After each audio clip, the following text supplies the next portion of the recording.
वसल्लम अलैका या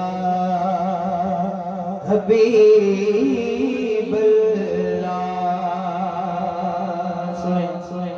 लतीफ सरकार जी भाई अक्सर के पढ़दा है कर अमा जो साथ साथ होते इंशाअल्लाह ताला सब जबड़ा पार थी इंशाअल्लाह। अल्लाह पाक जिस जिक्र फिनी करे पढ़दा थी के जो मतलब खामोश न पढ़िए अल्लाहु अल्लाह अल्लाहु अल्लाह अल्लाहु जो अल्लाहु अल्लाह अल्लाहु अल्लाह अल्लाहु अल्लाह अल्लाहु अल्लाह अल्लाहु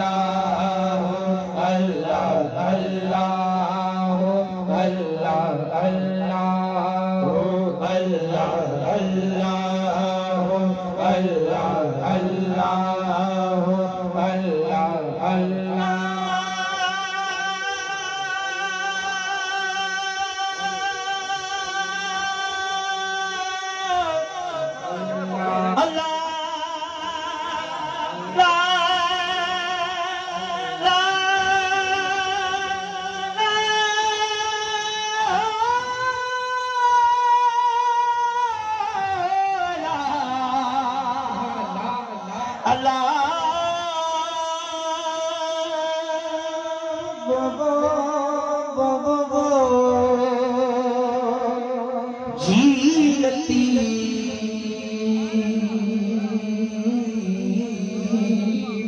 शलस दुनिया बात मुझे अल्लाह अल्लाह अल्लाह अल्लाह अल्लाह अल्लाह अल्लाह अल्लाह अल्लाह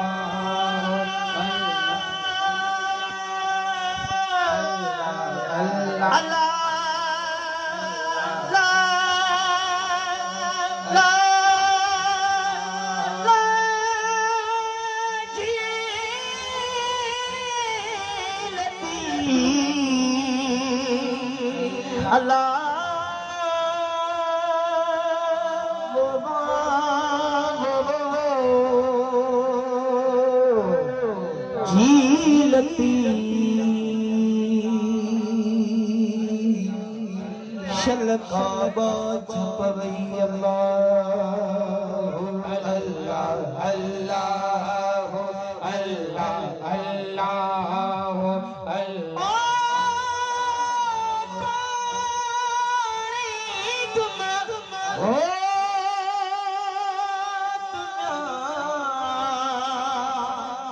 अल्लाह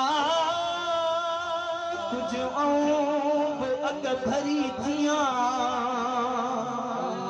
मता चवे मुखान भलो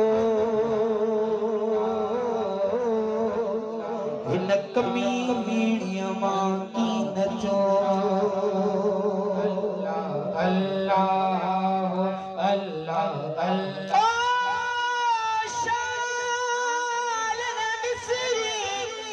तो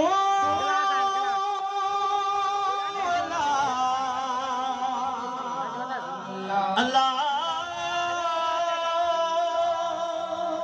लोग सबोई विसरे मतलब इनयमू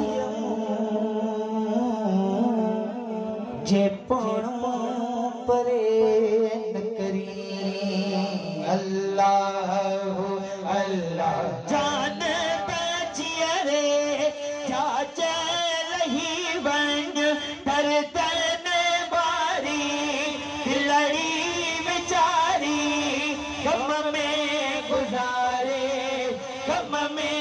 गुजारे वे एडो विसारे ओ वे एडो विसारे जान बचिए रे जा चलही बन कर तन बारी लड़ी बेचारी गम में गुजारे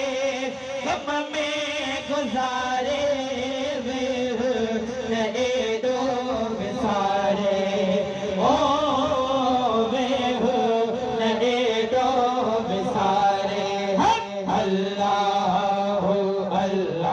अल्लाह अल्लाह अल्लाह अल्लाह अल्लाह।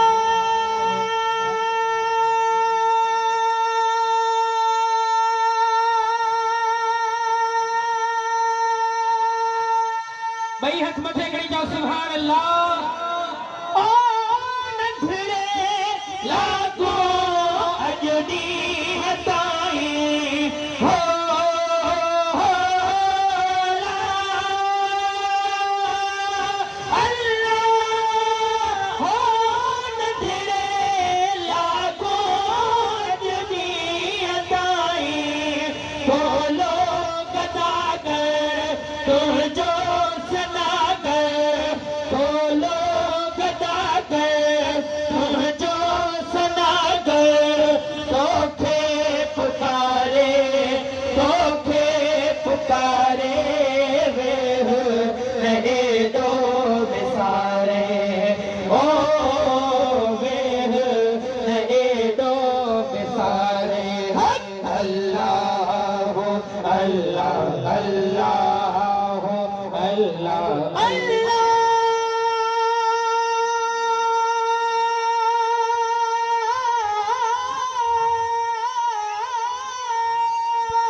सुभान अल्लाह।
सुभान अल्लाह।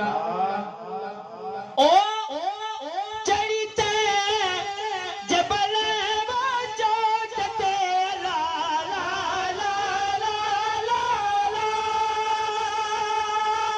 ओ चढ़ते जबल वो चोटते ला फेनर चोटते सरदियों चोटते अदियों चोटते तू कर चोट ते पोछा कदे हो सजड़ा कर दी सान चवदी सजड़ा कर दी सान चवदी सान रही वजह रात बबो